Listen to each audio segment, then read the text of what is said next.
What's up, guys? Your boy Haven Shark here. And oh, I have been waiting for this day. Death Battle! Yang versus Tifa by ScrewAttack. Personally, I'm going for Yang in this one. I love Ruby. It is an awesome show by Rooster Teeth. Go Yang! Go Yang! Go Yang! I don't even want to front anymore. Let's get into this video. Tifa, you going down. Let's fight. Death Battle. Punching, the most useful language in the world when words fail, and these two lovely ladies are Yang! fluent in it. Yang Xiaolong, Yang! the adventurous huntress from Ruby. And Tifa Lockhart, the Final Fantasy Tifa. heavy hitter with enormous power. He's Wiz and I'm Boomstick. And it's our job to analyze their weapons, armor, and skills to find out who would win a death battle. The world of Remnant is, well, crazy. Vicious creatures called Grim run wild, entire cities have gone to waste, and every single weapon is also a gun. Even nunchucks. Oh, that sounds like Disneyland to me. The happiest, most gun-filled place on Earth. Luckily, the world is protected by the Huntsmen and Huntresses, an elite group of expertly trained warriors. And where else would you get the training to kill bloodthirsty monsters than from high school? Oh, I can't believe my baby sister's going to Beacon with me. Ruby! Yay! Ever. Sorry, guys. I'm a bit of a fanboy right now. After losing her mother to mysterious circumstances and being trained all her life by her hero legend of an uncle, Yang Xiaolong was accepted into Beacon Academy. It's kind of like Hogwarts, except replace wands and books with swords, sniper rifles, and giant transforming scythes. Man, this place just keeps getting better and better. Seriously, I know where I'm gonna retire now. A natural fighter and thrill seeker at heart, Yang fit right in and soon found herself a member of the color-coordinated team, Ruby, led by her younger sister, Ruby. Because that's not confusing at all. I'm talking about kicking off the semester with a bang. I always kick my semesters off with a yang. Eh? Guys? Am I right? What? Anyway, Yang's time at Beacon was well spent, and she became the master of punching all the things. See, while Yang's fellow teammates wield a scythe, a couple swords, some big guns, Yang's style of combat takes a more direct approach. Yeah, she does, with her shotgun gauntlets. Her two golden bracelets aren't just stylish, they extend to form a weapon called the EMBER CELICA. With just a punch, the Ember CELICA fires off a flash of kinetic energy, blasting a foe with an explosion of force and a beautiful sound. I'm so hungry. To top it off, these concussive blasts can fly several hundred feet. Yang is one of the few people I know who can punch a bird out of the sky. That's what you get for crapping on my car. In addition, like most huntresses, Yang can manifest her soul as an aura. Aura can be used to block deadly attacks and heal minor wounds, and Yang's is no different. But my favorite way she uses her aura is when she goes Super Saiyan. Many hunters and huntresses possess a semblance, a special power unique to them that makes Beacon Academy look a little more like the Xavier School for Gifted Youngsters. Yang's semblance absorbs damage from hits she takes, adding them to her own physical power. After taking just 2 attacks from a mech suit, she was strong enough to shatter the whole thing in one go. Unfortunately, her semblance does not increase her aura's defense, so she feels the full force of everything that hits her aura, and can only absorb power so long as she remains conscious. Luckily, she's pretty tough. Yang survived a punch that easily smashed her through a concrete pillar. You know, the ones designed to hold up entire bridges? And during a food fight, remember this is high school, Yang was knocked up into the air and did not come back down for about 100 seconds. More than enough time to reach terminal velocity.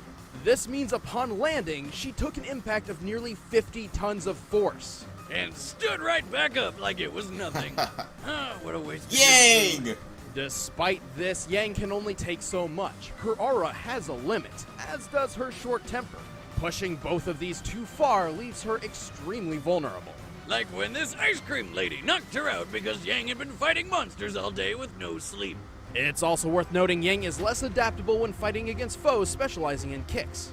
Still, she's confident she's one of the best in her class and dedicated to graduating Huntress School so she can travel the world fighting everyone just for the thrill of it.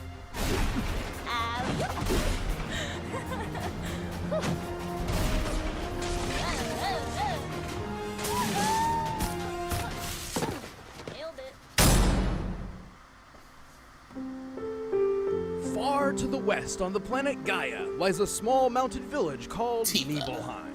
At first glance, this town appears calm and peaceful, not worth a second look. Until a sword-wielding goth guy found his alien mother hidden inside. He's celebrated with fireworks. After With losing her parents and watching the madman Sephiroth burn her hometown to ashes, Tifa Lockhart joined Avalanche, a group dedicated to protecting the planet from ecological harm and meteors. Speaking of meteors, check out the size of the... Boomstick! What? I was talking about the meteor. Sure you were. Anyway, Tifa was thrust into the stereotypical gender role of housekeeper by maintaining the hidden Avalanche home base 7th Heaven. But it wasn't all bad because it also doubled as a bar. And she doubled as a bouncer. Now, I've been thrown out of my fair share of bars for totally illegitimate reasons, but not even I would urinate on the 7th Heaven jukebox with Tifa on guard. Smart choice, since she is a master of close quarters combat. Tifa is a Tifa. feint brawler, adept at surprising foes with quick, powerful strikes. And as she traveled with her friend Cloud to save the planet, she learned 7 legendary techniques, the limit breaks.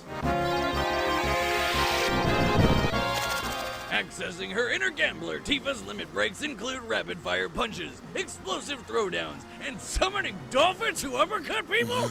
Well, that's just awesome! And if she manages to throw all of them in order, she charges the last of her limit energy into one final titanic punch. The Final Heaven! Fuck you, squirrel! Tifa is ready to throw down at a moment's notice, and even wears leather gloves everywhere she goes just in case a fight comes her way. And if she decides to get really serious, Miss Lockhart busts out her 2 round, beautiful ultimate weapons. Don't you dare! The Premium Heart. Oh. Well, the premium heart increases Tifa's striking power immensely, and continues to do so over time as she builds limit energy. However, they lose this increase after Tifa uses her limit breaks, and need time to charge back up. Oh, that sounds like it could be a problem. Oh, if she didn't also have magic. In Final Fantasy VII, there's a wide variety of magical ability granting gems called materia. Any person can wield any materia, and it's up to the game's actual player to decide who gets what, giving Tifa no standard materia setup. However, thanks to the Dissidia Fighting series, we know Tifa prefers to carry fire and ice materia into battle. These fire and ice materia let Tifa conjure and wield fire and ice. Ice. Combine that with her freakish superhuman strength, and she's like an unstoppable powerhouse. Well, her immense power does come at a price. Her skills in speed and defense are somewhat lacking, making her something of a glass cannon. But to help make up for this, Tifa wears 2 armor pieces. She wears a ribbon on her arm in memory of her late friend Aerith, Come on, man. Don't bring that up. which protects her from negative effects like poison and paralysis. She also likely wears the Minerva band to defend from fire and ice. Glass cannon or not, her strength is ridiculous. She's strong enough to fight an embodiment of Sephiroth and throw giant monsters around like nothing. And there was the time she helped throw Cloud through the air to reach the flying monster Bahamut Sin. After Yo, leaving Tifa's Tifa. hand, you can see a Mach cone form around Cloud, which means Tifa must have helped throw him with enough force to break the sound barrier. Oh, Cloud's a lightweight. Come on, how hard can that be? Well, factoring in the weight of Cloud and his giant weapon, he must have been thrown with up to 153 tons of force. Well, shit, talk about power. You don't want to mess with Tifa's strong, twin, firm No. fists. I'm not even gonna lie. Tifa is sounding, this is gonna be a match. I'm not even gonna lie. Oh, boy. Also, she's got a really nice rack. Did I mention that yet? Feels like you're flying leather. Oh, man.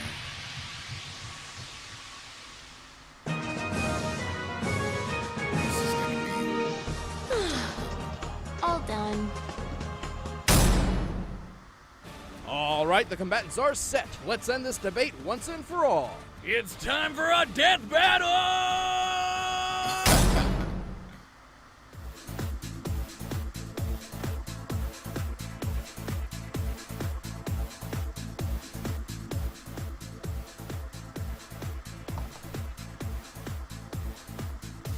Hold up.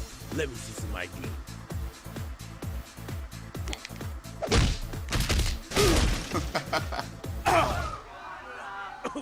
Hello. No need to panic, people. Just looking for someone. I will take a strawberry sunrise, though. No ice. Thanks. Sorry, miss. I think you'd better turn yourself around and look elsewhere. So, does this mean no sunrise?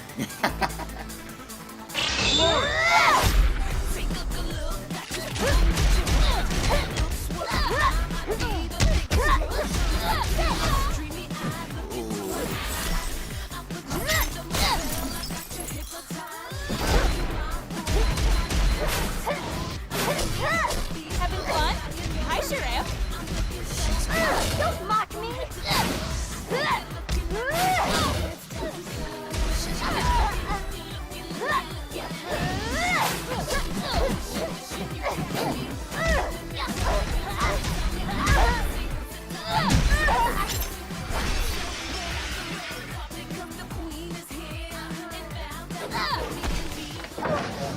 Warm-up's over. I'm going to blow you out of the water!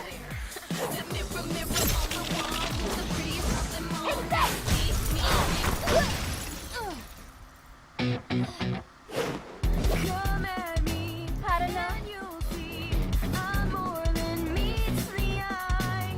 You think that you'll break me, you're gonna Not even close.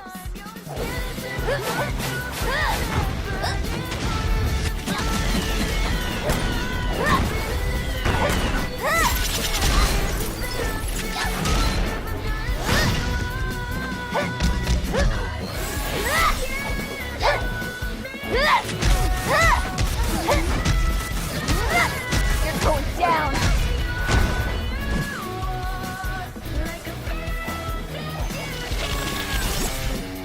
Don't move!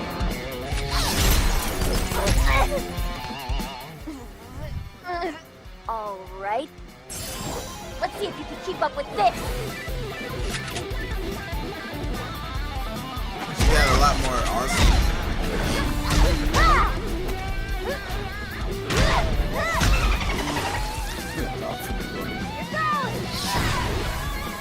Ugh. Did I just explode?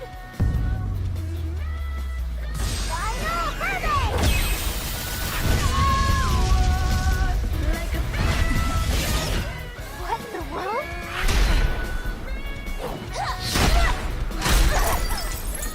Uh-oh. Like that?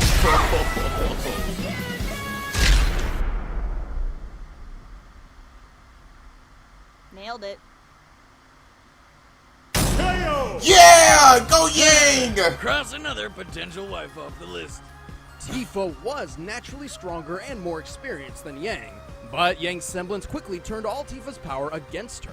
Even the Minerva Band, the best of Tifa's armor options to counter Yang's Snap strength and the shotgun blast, was fucking eventually overtaken by the semblance. Plus, while Tifa could lift creatures many times heavier than Cloud using her limit breaks, she never shows this kind of strength anywhere else, implying that this power is exclusive to those limit breaks rather than something she possesses naturally. And even though Tifa's premium heart increased in power over time, they reset after her limit breaks, while Yang's power kept on rising. However, Yang's real trump card was her aura. Her semblance would have been useless if she could not survive Tifa's attacks. Luckily, her aura is durable enough to take a punch that shattered a concrete pillar about 4 feet wide, a feat which requires at least 1,400 tons of force. That's the equivalent of having 360 jetliners fall on your face. Yang's power just pulled through in a snap. The winner is Yang Xiaolong. Oh, man. Go Yang! Yeah. Next time on Death Battle. Hello, Chad and Ben and all you Death Battle fans. Oh, Wiz and Boomstick had a great scheme going on for a while there, having you follow them on Twitter to find out which of your favorite characters they were going to massacre in the next fight. Well, now it's my turn. You see this? It's the hard drive that contains all the Death Battle matchups and outcomes for the next year. And it's mine now. If you ever want to see your precious Death Battle again, well, you know what to do. To prove that I have the content, I will release the next matchup in the season finale of the industry this Saturday. The name's John Francis McCullough, and Death Battle is mine.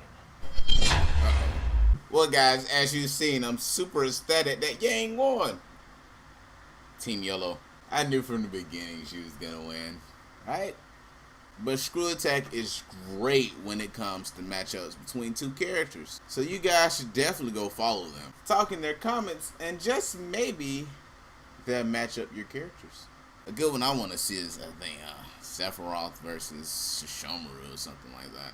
Anyway, guys, hope you enjoyed the video. Like, comment, and subscribe down below. And with nothing else to say, go Yang!